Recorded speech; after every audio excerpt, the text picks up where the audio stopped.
Nigeria's Minister of Information and Culture, Lai Mohammed, has called on the Nigerian Broadcasting Corporation (NBC) to end the Big Brother Naija show over fears that it might escalate cases of the coronavirus in Nigeria. According to the cable, Mohammed's directive was forwarded to the Acting Director General of the NBC, Armstrong Idachaba, who on Wednesday, July 22nd, relayed the order to management members of the commission.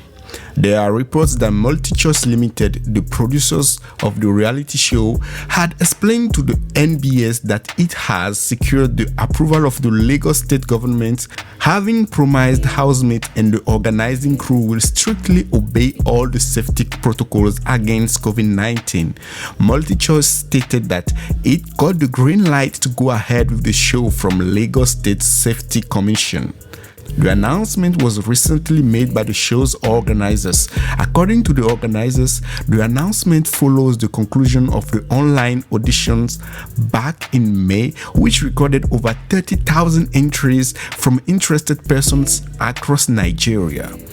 The BBNaija Season 5 will be broadcast live and alongside the eviction shows and the weekly highlights. The season's prize money promised to be bigger, including other surprises for viewers and fans of the show. Thank you for watching, and if you are new to this channel, please don't forget to subscribe at 101 TV. We release new videos every day.